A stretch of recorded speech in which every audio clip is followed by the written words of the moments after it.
우리 한 주간 암송할 말씀은 시편 13편 6절입니다.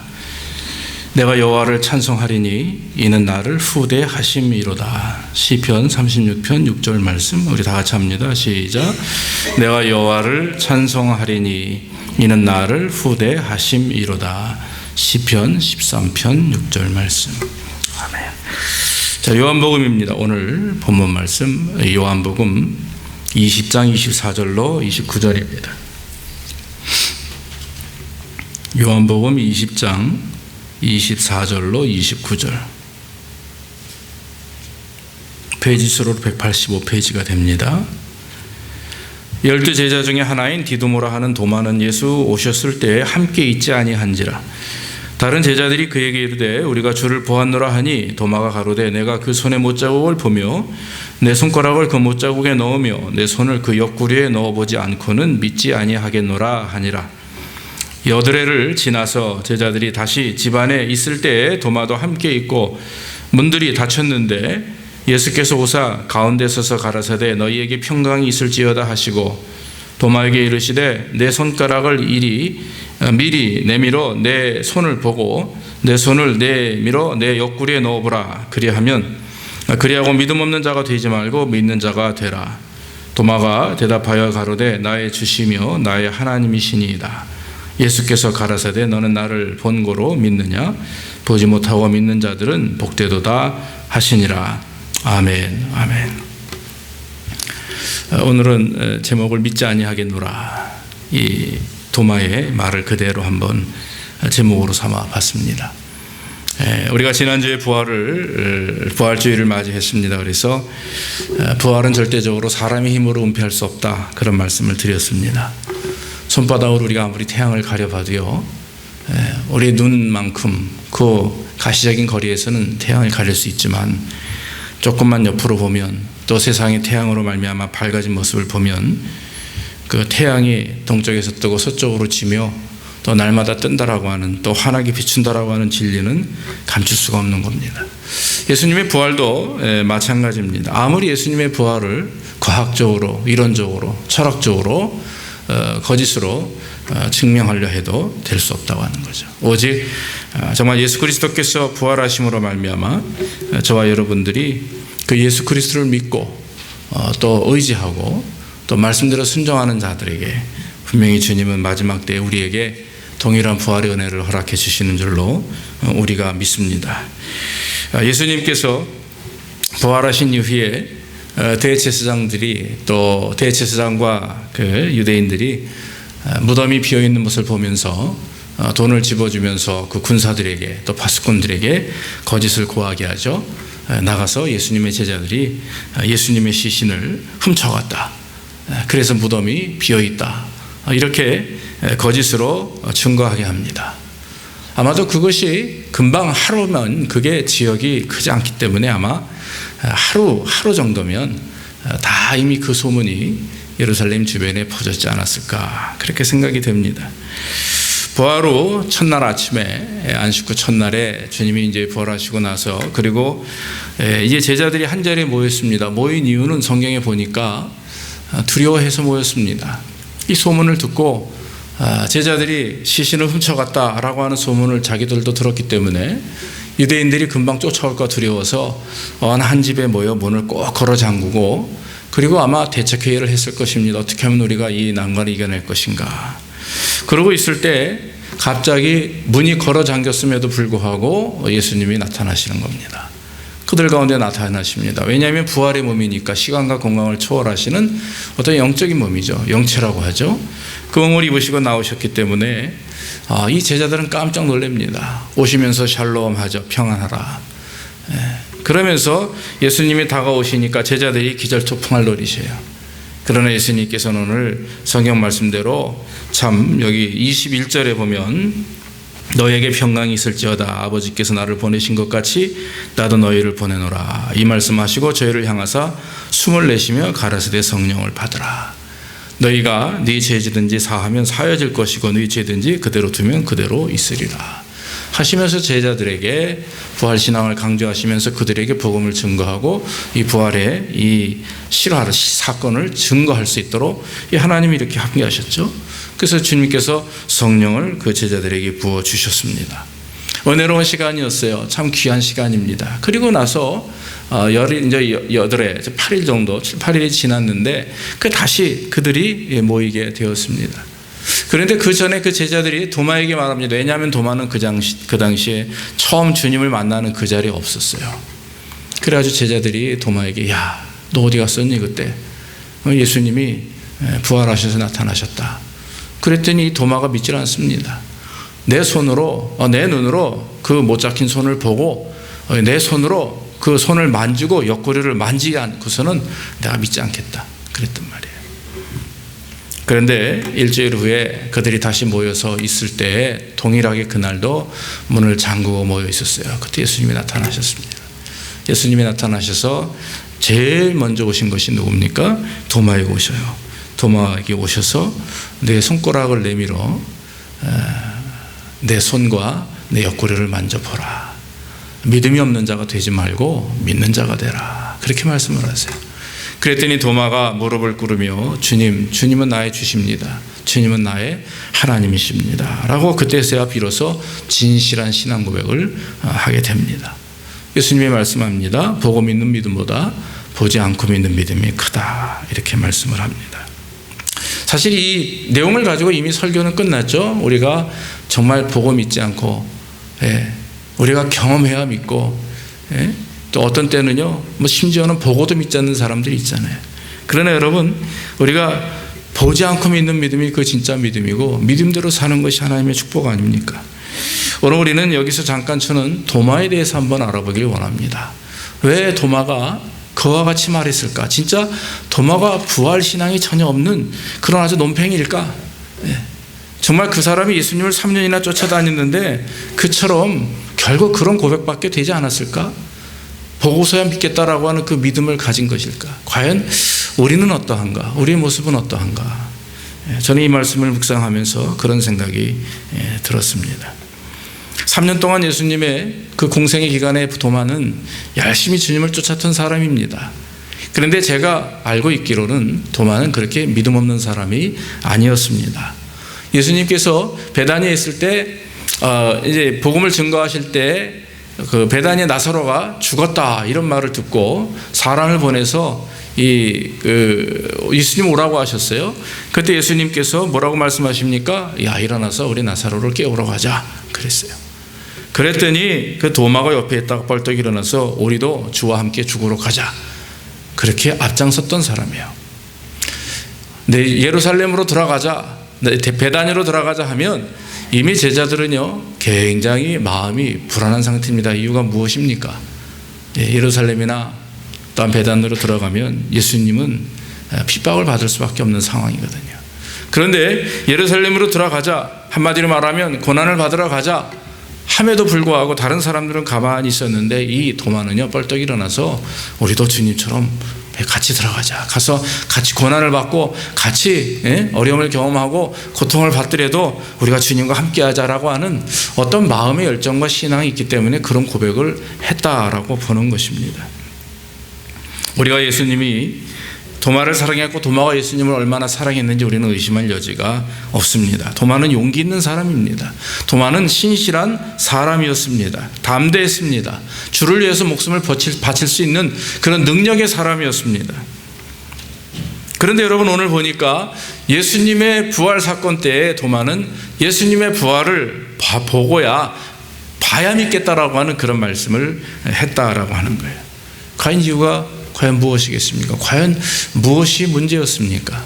여기서 우리는 이 도마의 성격을 좀 봐야 됩니다.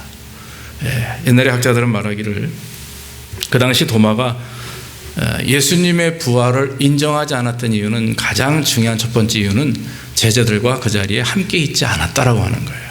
제자들과 함께 하지 않았다. 여러분 이유가 무엇입니까? 그 이유는 도마의 성격 때문입니다. 도마는요 굉장히 비판적이고 또 굉장히 내성적인 사람이라고 합니다. 그래서 예수님께서 십자가에 달려 죽으신 것에 대해서는 많이 예측을 했죠. 예수님 이렇게 말씀하셨으니까 예수님이 앞으로 고난을 무지하게 받으실 것이고 혹시 죽지 않을까, 주님이 분명히 말씀하셨기 때문에 예수님의 죽음에 대해서도 그는 마음에 이렇게 기대라기보다 이렇게 추측을 했습니다. 그런데 막상 예수님이 십자가에 죽으시고 3일 동안 아무런 일이 일어나지 않을 때 도마는 결국 낙심하고 마는 것입니다. 하염없이 낙심합니다. 그 예수님 때문에 엄청난 상처를 받게 되었다라고 하는 거예요. 우리가 말하는 지금 우울증에 깊이 빠져서 헤어나올 수 없는 지경에까지 이르렀다고 하는 거죠. 도마는 사람들을 만날 용기가 없었습니다. 심지어는 제자들과 같이 그렇게 3년 동안 동고동락했던 가족들과 같은 제자들과도 같이 말을 섞기가 힘들 정도로 도마는 낙심의 상태였습니다. 도마는 날마다 눈물을 흘리며 되씹으면서 그 방에 홀로 앉아서 예수님의 십자가에 대하여 매우 괴로워했습니다. 그리고 예수님이 3년 동안 그들과 함께 하시며 또 자기의 주신 그 눈빛과 말씀과 그 사랑의 손길을 기억하면서 얼마나 마음 아파했는지 모릅니다. 지금 아마 여러분 우리 집사님이 세월호 그 실종자와 또 유가족들을 위해서 기도하셨죠? 예, 맞습니다. 저도 늘 기도하고 있는데 여러분 한번 생각을 해보세요. 사랑하는 가족을, 사랑하는 아이를 갑자기 잃었어요. 사랑하는 또 자녀를, 부모를 갑자기 잃었습니다. 그 가족, 그 아내, 자식의 마음이 어떡하겠어요? 이루 말할 수 없는 거죠.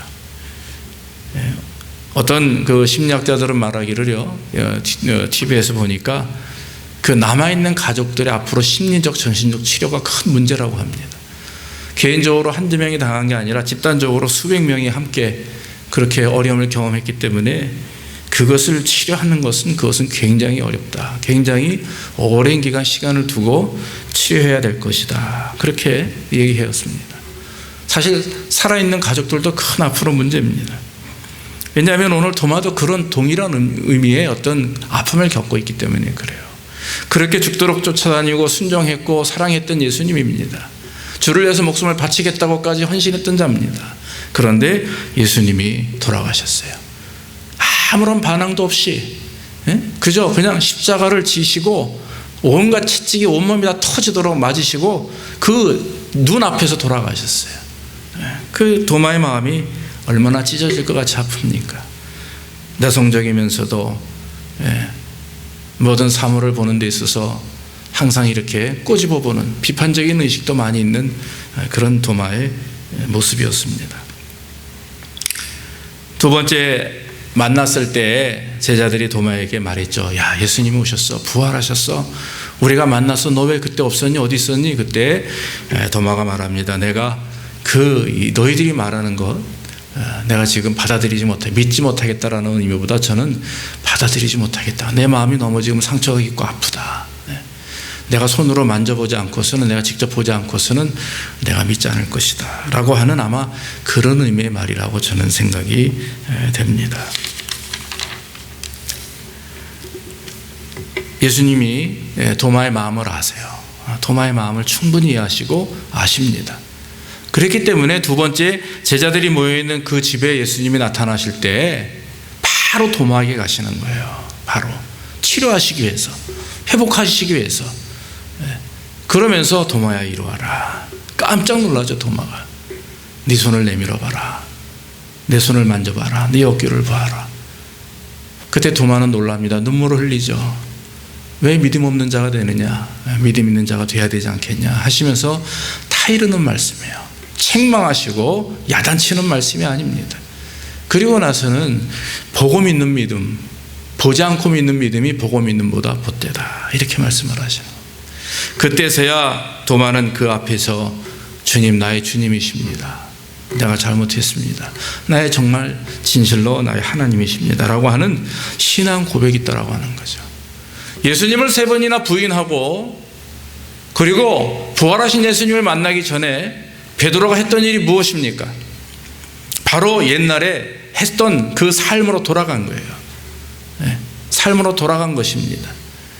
그리고 나서는 고기를 잡고 있을 때 예수님께서 그에게 나타나셔서 하시는 말씀이 내 양을 먹이라, 내가 나를 사랑하느냐 3번이나 질문하죠.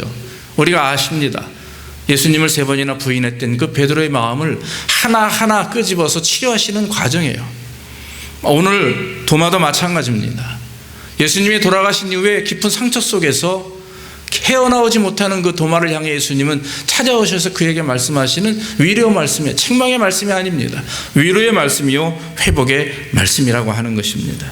사랑하는 성도 여러분, 그러나 도마가 실수한 것은 한 가지, 바로 그룹의 모임, 즉 제자들과, 사랑하는 제자들과 함께하지 못했다고 하는 그 자체, 그 자기의 성격 때문에, 그 자기의 낙심스러운 마음 때문에 그러지 못했다는 그것이 그에겐 실수였죠. 그러나 주님은 그것조차도 도마를 이해하시는 사랑의 주님이라고 하는 것입니다. 사랑하는 성도 여러분, 도마는 홀로 있기를 바랬습니다. 그렇기 때문에 혼자 있었기에 제자들과 사랑하는 동기들과 같은 공동체와 성도들과 같이 있지 못했기 때문에 도마는 결국 예수님을 부인하는, 예수님의 부활을 부인하는 입장이 되었다라고 하는 거죠. 아마 오늘날 이것은 크리스찬의 모임과 친교와도 깊은 관계를 맺는 것이다, 저는 생각이 됩니다. 도마는 한마디로 제자들과의 모임에서 빠져 있었습니다. 여러분, 큰 일을 경험했습니다. 이제 제자들이 어떤 위기를 경험할지 모릅니다. 그럴 때 그들은 모여서 기도하고 대책하는 거죠. 그 모임은 중요한 모임이었습니다. 그 모임은 힘을 서로 실어주는 모임이었고 서로를 위로할 수 있는 모임이었다라고 하는 거예요. 연합을 위해서 모였다고 하는 것이고 바로 그곳에 하나님이, 예수 그리스도가 오셨다라고 하는 거예요. 참 주님이 기뻐하시는 모임이라고 저는 믿습니다. 그런데 도마는 뒤로 물러섰다라고 하는 거죠. 성도들이 서로 어려움을 당하고 슬픔을 경험할 때 우리는 서로 위해서 기도해주고 함께 해야 되는 것입니다. 나몰라라 하고 슬픔을 당한 사람, 반면에도 기쁨을 당한 사람들 그냥 방관하고 나몰라라 하는 것은, 그것은 진정한 크리스찬의 모습이 아니라고 하는 것입니다. 또 어떤 경우에는 슬픔이나 비참함을 경험할 때 우리는 종종 우리 스스로 마음을 닫아버리는 경우가 있어요. 그래서 사람들이, 성도들이 호의를 베풀고 관심을 가지고 기도하기를 원하고 대화하기를 원할 때 문을 닫고 도망가 버리는 경우도 종종 있습니다. 사람마다 성격이 다릅니다. 사람마다 삶의 스타일이 다릅니다. 사람마다 관심이 다를 것입니다. 오히려 자기의 문제를 드러내놓고 얘기했다가 그것이 발설돼서 교회 안에 큰 문제를 일으키는 경우도 우리는 경험하게 됩니다.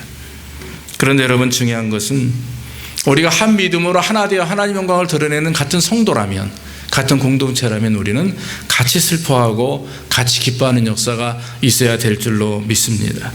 홀로 떨어져 있는 것, 그것은 좋은 것만은 아닙니다. 함께 기도할 때 함께 기도하고, 함께 기뻐할 때 함께 기뻐하고, 그리고 나 스스로 내가 가지고 있는 짐을 도마와 같이 끌어안고 말이죠. 그것을 아파하고 고통스러워하는 그런 홀로 짐을 지는 것이 아닙니다. 주께 맡기고 주님을 만나길 소원하고 주님과 함께 영생을 누리며 주님을 통해서 우리가 문제를 해결받을 때 거기에 하나님의 은혜를 경험하게 되는 것이고, 도마도 아마도 이미 그랬다면, 미리 그랬다면 아마 이런 의심스러운 말을 하지 않았으리라 생각이 됩니다. 또 한 가지, 도마는 믿지 않는 것을 믿는다고 거짓말하지 않는 사람입니다. 이 말씀은 뭐냐면 타협하지 않는 사람이에요. 타협하지 않는 사람. 마음과 생각이 다르지 않습니다. 믿지 않는데 믿는다고 말하지 않아요. 이해하지 않는데 이해한다고 말하지 않습니다. 싫은 걸 좋다고 말하지 않습니다. 타협하지 않습니다. 도마는 의민이 있음에도 불구하고 의민이 없다고 얘기하지 않았어요. 성경에 도마에 대한 구체적인 말씀은 없지만 도마의 성격을 보면 아마도 도마는 계속 예수님에게 무엇인가 질문하는 사람이었을 겁니다. 여러분, 우리가 아이를 가르쳐보거나 자식을 키워보면, 사람을 대하다 보면 뭔가 문제가 있고 의심이 있으면 그걸 계속 질문해서 알 때까지 물어보는 사람이 있어요. 저도 학교에서 이렇게 가르칠 때 보면 그렇게 하는 학생들이 참 많이 있습니다. 처음에는 되게 부담돼요. 그러나 여러분, 그럴수록 서로 배워가고 서로 이해하고 완전히 그것을 서로 이해하고 확신할 때, 그 문제를 가지고 해결받을 때 그 학생은요 얼마나 마음을 기뻐하는지, 그리고 그 부분에 대해서는 확신 있게 살아가고 확신 있는 믿음을 가지는 경우를 종종 봅니다. 바로 도마는 그런 사람입니다. 그저 대충 이해하고 대답하는 사람이 아닙니다. 테니슨이라고 하는 어떤 사람은 이렇게 말했습니다. 엉터리로 알고 있는 신조보다 성실한 회의 속에 참다운 신앙은 살고 있다. 그렇게 말을 했어요.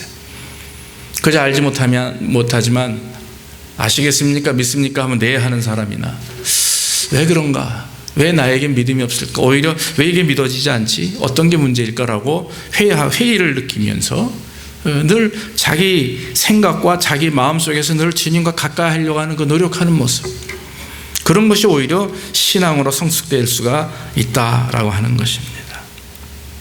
다시 말하면 깊이 생각하지 아니하는 것이나 실제로 믿지 않고 확신하지 못하는 것을 즐겁고 유창하게 말하는 것, 그것은 참으로 잘못된 것이다, 이렇게 우리는 말할 수가 있는 것입니다. 신앙은 그냥 대충 마음으로 믿고 입으로 말하면 되는 게 아니에요. 여러분, 우리 로마서 10장 9절로 10절을 한번 봅시다. 내가 만일 내 입으로 예수를 주로 시인하며 또 하나님께서 죽은 자 가운데서 살리신 것을 내 마음에 믿으면 뭐예요? 구원을 얻으리니 그랬어요. 사람이 마음으로 믿어 위에 이르고 입으로 시인하여 구원에 이른다 그랬습니다. 중요한 단어가 두 가지가 나옵니다. 마음으로 믿어야 되고 입으로 시인해야 된다. 시인하기 이전에 뭐가 필요해요? 마음으로 믿어야 되는 게 필요해요. 여기서 믿음이라고 하는 것은 정금과 같은 것을 의미하는 거죠. 정금은 뭘 말합니까? 100% 순금을 말해요. 그저 우리가 그냥 대충 알고 이해하는 것으로 믿는다 이렇게 얘기하면 그건 좀 잘못 우리가 생각하고 있는 겁니다. 지금 현재 여러분들의 믿음이 아는 것으로 믿음을 갖는다. 그냥 내 예수를 알고 교회를 알고 교회 생리를 알고 어떤 성경을 어느 정도 알고 그래서 믿는다. 이건 믿음이 아닙니다. 그건 아는 것이죠. 진정한 믿음은 마음으로 믿는 것, 즉 100% 정금과 같이 단 1%도 아닙니다. 99%도 아니라 100% 믿는 거예요. 우리의 자녀들이 우리를 향해서 엄마 아빠하고 믿듯이, 우리들이 우리의 부모님을 향해서 엄마 아빠하고 믿음을 가지고 부모님으로 대접하고 자녀로서의 입장에서 한 가족을 이루듯이 주님과 우리의 관계는요, 이런 진실한 순종적인 믿음이 있어야 되는 거죠. 그 믿음을 소유하지 않으면 우리는 안 됩니다. 그런데 우리는 종종 그런 믿음 이전에 그냥 입으로 고백하고 그냥 입으로 쉽게 말하고 발설하고 표현하는 경우가 얼마나 많이 있는지 몰라요. 그래서 요즘에 여러분 사람들이 그런 얘기를 하잖아요. TV에 종종 영혼 없는 대답이다 그런 얘기를 해요. 그 말이 뭔가 했더니 생각 없는 그냥 툭 던지는 말이에요. 그냥 깊이도 없습니다. 진짜 사랑하지 않으면서 사랑한다 얘기하고 진짜 좋아하지 않으면서 좋아한다 하고, 그게 잘못됐다라고 하는 거죠. 사랑하는 성도 여러분, 이제는요 확신 있는 믿음과 확신 있는 열정을 갖지 않으면 온전한 하나님의 사람으로서의 삶을 살기 어려운 세대 아니겠습니까? 그저 입으로 믿는다, 쉽게 그저 값싼 믿음처럼 값싼 구원을 향해서 우리가 나아가는 신앙인이 돼서는 안 됩니다. 그것은 신앙인이라고 말할 수도 없는 거죠. 그러므로 저와 여러분들이 하나님 앞에 나아갈 때는요, 세상과 타협하지 아니하고 없는 것을 있다고 말하지 않으며 또 있는 것을 없다고 말하지 않는, 그래서 혹시 내 마음에 아직도 믿음이 부족하다, 내가 하나님을 향한 믿음과 부활에 대한 신앙이 부족하다 하면 알았어 그냥 이렇게 지나가자, 언젠간 되겠지, 이게 아닙니다. 그것을 가슴 치며 회개하며 통곡하며 왜 나에게 이럴까라고 하는 어떤 돌아보며 회개하며 돌이키는 역사가 있을 때 거기에 주님이 축복하시고 은혜를 내려주시는 것이지, 난 아직도 이러니까 좀 시간이 더 필요해, 조금 지나면 하나님이 하시겠지, 천만의 말씀이에요. 그러면 죽을 때까지 못해요. 그러므로 중요한 것은 그것은 바로 나 스스로 타협하는 겁니다. 잘못과 죄악과 그 타협해버리는 거죠. 그 타협은 하나님이 기뻐하는 방법이 아닙니다. 그러므로 우리 자신의 모습을 돌아보면서 확실한 하나님 은혜 안에서 진실한 믿음으로, 정금과 같은 순수한 믿음으로, 그래서 그 믿음을 통한 고백이 우리 안에 이루어질 수 있도록, 그리고 삶을 통해서 그것이 증명될 수 있도록 이 시간 저와 여러분들이 마음을 굳게 먹고 순종해야 될 줄로 믿습니다. 마지막 한 가지 더 말씀을 드리면, 도마는요 확신을 경험하고 믿음을 갖게 된 이후에 그의 일생은 바뀌게 되었어요. 예수님의 12사도가 다 그랬습니다. 그 당시 심지어는 100% 다 그들은 순교당했죠. 예수님의 부활을 경험한 이후에 오순절 성령 마가리 락방에서 성령을 체험한 이후에 그들은 완전히 인생이 뒤바뀌었습니다. 그동안 예수님을 따르는 제자의 삶이었으나 그러나 이제는 제자가 아니라 순교자의 삶으로 그들은 나아갔다라고 하는 것입니다. 도마도 마찬가지입니다. 타협하지 않았던 그의 성격, 뒤로 물러서고 홀로 있길 좋아하고 내성적이며 심지어는 우울증 증상까지 있었던 그의 성격이었지만 도마에게 좋은 성격이 하나 있었어요. 그것은 자기가 확신하는 일에 거하는 일입니다. 성경도 말씀합니다. 너희가 확신하는 일에 거하라. 믿고 확신한 이후에 예수님이 그리스도가 되시고 나의 주인이 되신다라고 하는, 나의 주시 하나님이시다라고 하는 고백을 한 이후에 도마는 바뀌게 되었다라고 하는 것입니다. 여러분, 우리가 혹시 믿음이 부족하고 어떤 성경적 사실에 대해서 의심을 가지고 있다면 그걸 너무 여러분 죄책감을 느끼지 마시고 하나님 앞에 기도하시기를 주의 이름으로 축원합니다. 기도해서 믿을 때까지, 믿어질 때까지 하나님이 역사하실 것을 믿고 소원하며 헌신하는 거예요. 말씀을 묵상하고 기도하고 그럴 때 하나님의 역사가 일어나는 것이죠. 그 도마에 대한 기록은 외경에 있는 도마 행전뿐만 아니라 그 초대교회에 살아있었던 요세부스라고 하는 그런 그 교회사 신학자에 의해서 밝혀진 말씀이 있습니다. 도마는 우리가 알다시피 인도에 가서 복음을 증거하다가 순교하였습니다. 그래서 남인도에 가면 도마 교회라고 하는 곳이 지금도 그곳에 있죠. 혹시 한번 있으시면 한번 그림 찾아보시기 바랍니다. 도마는 맨 처음 인도 가기를 주저했다고 합니다. 인도 가기를 주저해가지고 뒤로 빠져있는 상황. 왜냐하면 제자들이 모여가지고 뭐라고 얘기했냐면은, 야, 우리 제비를 뽑아서 전도할 지역을 가서, 도마 교회가 지금 나오죠. 지금 현재 있는 교회입니다. 전도할 그 지역을 찾자 했는데 도마가 인도로 제비가 뽑혔대요. 근데 제가 보니까 거기 페르시아를 인도라고 썼는데 설교하다가 써가지고 이란입니다. 페르시아는 이란. 여러분 성경 퀴즈 할 때 보면 거기 바사 제국이 페르시아인데 이란을 말하고요. 인도는 아닙니다. 근데 이제 인도에 가서 복음을 증가라 이렇게 제비가 뽑힌 거예요. 근데 너무나 힘이 드는 겁니다. 어떻게 인도까지 가서 복음을 증가할까? 근데 그날 밤 예수님이 나타나셔가지고 도마야, 인도로 가라. 내가 너와 함께 할 것이다. 너에게 복을 줄 것이다. 그리고 위로를 주셨는데 도마가 그래요. 예수님, 내가 다른 데는 다 몰라도 인도만은 안 가겠습니다. 모르겠어요. 인도를 이렇게 안 가려고 했는지. 그런데 얼마 후에 그 아바네스라고 하는 상인, 인도의 큰 상인 하나가 예루살렘으로 옵니다. 온 이유는요, 목수를, 아주 기술 있는 목수를 찾기 위해서예요. 근데 역사에 보면 도마가 목수였답니다. 아주 손기술이 좋은 목수였대요. 유명한 자였답니다. 그러니까 아바네스가 이 사람을 데려가요. 어떤 기록에 보면 예수님이 그를 보냈다, 이렇게 파송했다, 이렇게 얘기가 나오는데, 하여튼 아바네스를 쫓아서 인도로 갑니다. 인도로 갔을 때 군다포르스라고 하는 왕이 왕 궁전을 짓고 싶어 했던 거예요. 그래가지고 이 아바네스에게 부탁을 했고, 아바네스가 예루살렘에 와서 이 도마를 데려가서 인사를 시킨 거죠. 그랬더니 군다포르스가 돈을 먼저 많이 줍니다. 재료비를 많이 주고 이걸 가지고 이 지역에다가 궁전을 세워라 그랬어요. 그리고 어느 정도 시간이 지났는데 웬걸요, 도마가 궁전을 세웠겠어요? 천만의 말씀이야. 그 돈을 가지고 주변에 있는 가난한 사람들을 다 나눠주는 겁니다. 궁전을 안 세우고.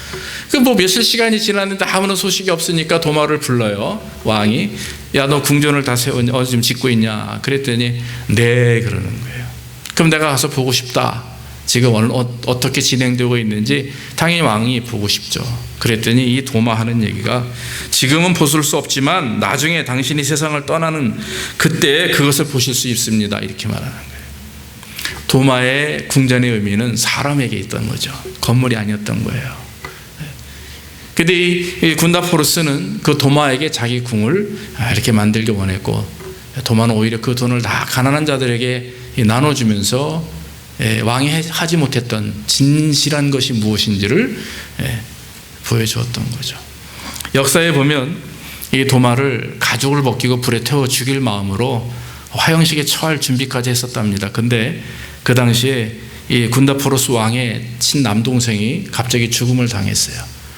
그래서 그 군다포르스 왕이 그 동생의 죽음을 통해서 도마를 통하여 진리를 깨닫게 되고 결국 예수님을 영접하고 아주 독실한 크리스찬이 되었다라고 하는 것이 역사입니다. 과연 그 군다프로스라고 하는 왕이 있었을까 이렇게 생각을 했을 때 그 지역에서, 인도 지역에서 금화가 발견되었는데 거기에 군다프로스 왕의 얼굴이 기록되어 있는, 그래서 AD 20년에서 AD 50년경에 재임했던 왕으로, 이렇게 실제 있었던 왕으로 평가돼요. 그러니까 실제 도마가 인도에 가서 복음을 증거했다라고 하는 것은 사실이고, 인도뿐만 아니라 중국에 갔고, 또 어떤 학자들은요 한국에도 왔었다라고 얘기하는 사람이 있어요. 어떻든 이 사람이 중국과 인도를 중심으로 복음을 증거하다가 마지막에는 인도로 돌아가서 마드라스라고 하는 그 지역의 마야포아라고 하는 곳에서 전도하다가 바라몬 교도들, 이단 교도들이죠, 이 학살을 당합니다. 그래서 죽음을 당했죠. 그래서 마이라포아 근방에 도마산이라고 하는 곳에 그의 무덤이 있고요. 1547년에 이 도마교회라고 하는 교회를 건축했다라고 하는 거죠. 아마 저 교회가 500년이 넘은 것 아니겠습니까? 그 교회에 들어가면 뭐 인사이드에 있는 예배당부터 또 도마가 직접 그 돌을 깎아서 만든 그 십자가상이 있고, 또 동판이 있는데 나중에 만들었는데 거기 그 성도들이 뭐라고 그 돌 십자가에다가 새겨놨냐 하면 페르시아어로 이 사람은 십자가에 못 박혔다. 이분은 참 하나님의 영원하신 변하지 않는 순수한 우리의 지도자이다. 이렇게 거기에 기록을 했다고 합니다. 예, 사랑하는 성도 여러분, 도마 일생이 이렇게 막을 내리게 되죠. 의심 있는 자로 평가받았지만, 그러나 사실 그 도마의 마음은요 주님을 너무나 사랑했기 때문에 그 사랑했던 자의 그 상처였었고, 그 주님께서는 그 도마에게 나타나셔서 그의 상처를 치료해 주셨고, 주님을 확신하고 주님의 부활을 확신한 그 도마는 바로 복음을 증거하는 전도자로서, 그래서 마지막은 거룩한 순교자의 자리에 섰던 그 도마의 모습을 우리는 발견하게 됩니다. 사랑하는 성도 여러분, 도마의 신앙은 오늘날 말뿐인 우리의 신앙보다 더 굳건한 신앙이에요. 우리는 너무 쉽게 말하지 않습니까? 너무 쉽게 결정합니다. 너무 쉽게 대답합니다. 우리의 마음이 정말 우리의 시인과 고백과 우리의 입술과 동일이 될 수 있도록 우리는 늘 우리 자신을 돌아봐야 될 줄로 믿습니다. 우리 스스로 신앙적 영적 거짓말을 하는 것은 우리뿐만 아니라 하나님 앞에 거짓을 고하는 것이기 때문에, 저와 여러분들이 만약에 내 마음속에 그런 마음의 믿음이 성숙되어 있지 않다면, 세워져 있지 않다면 오히려 하나님 앞에 우리가 더 기도하고 열심을 다하는 거예요. 그냥 이렇게 살다가 이렇게 하다 보면 어느 정도 되겠지, 뭐 이렇게 되겠지, 저렇게 되겠지, 그것은 믿음이라고 말할 수 없습니다. 그건 하나의 우리의 인간의 기대뿐만. 그러나 우리가 하나님을 의지하고 하나님 앞에 최선을 다하는 자로서 정말 우리의 믿음이 우리의 고백으로 증거되고, 우리의 고백이 우리의 삶의 순종으로 증거되는, 그래서 내 마음에 있는 믿음과 또 내 입술의 고백과 내 삶의 증거, 이 삶의 열매가 이 삼위가 세계가 하나가 될 때 거기에 역사가 일어나는 것이고, 거기에 진정한 크리스찬의 모습을 살 수가 있다라고 하는 것입니다. 그러므로 저와 여러분들이 이 말과 생각과 행동이 하나가 돼서 정말 하나님이 기뻐하시는 그 마지막 세대 주님 앞에 크게 영광을 돌리고, 정말 순교의 자리까지 아낌없이 내 목숨을 다 내어놓고 주님을 따라 순종할 수 있는 그런 하나님 앞에 복된 그런 크리스찬 되기를 주님의 이름으로 축원합니다. 기도하겠습니다. 아버지 하나님, 오늘도 부정한 종을 통해서 하나님의 귀한 말씀을 증거할 수 있도록 인도하시니 감사합니다. 부활의 주님을 만난 제자들이 주님을 의지하고 주님을 찬양합니다. 그러나 그 자리에 빠졌던 도마가 결국에 아버지 하나님 주님을 만나고 또 주님께서 주시는 참 위로와 축복을 통해서 그가 회복됨으로 하나님의 큰 일꾼, 하나님의 큰 역사를 나타내는 능력의 종으로 순교의 자리까지 서게 하신 것을 우리가 보게 하시고 깨닫게 하시니 하나님 감사합니다. 도마가 가졌던 성격, 도마가 가지고 있었던 그런 삶의 문제, 우리도 아버지 동일한 그런 삶 가운데 있음을 고백하고, 우리가 아버지 하나님 내 삶의 스타일이나 내 성격이나 또 내 삶의 모습이나 내 철학이나 내 모든 것들을 우리가 성경과 말씀에 맞출 수 있도록 인도해 주옵소서. 그 내 개인적인 것들을 하나님의 말씀에 맞추는 것이 아니라 말씀이 하나님이 나의 삶에 맞춰지지 않도록 우리가 범죄하는 자들 되지 않게 하시고, 오직 하나님이 하나님 될 수 있도록 우리의 모든 것들을 다 주 앞에 못 박게 하시고 헌신케 하셔서 온전히 우리 안에는 그리스도만이 남아 역사하실 수 있도록 우리를 축복하시고 인도해 주시옵소서. 감사하고 예수님의 이름으로 기도하옵나이다. 아멘. 이 시간에 우리가 한 가지 기도하겠습니다.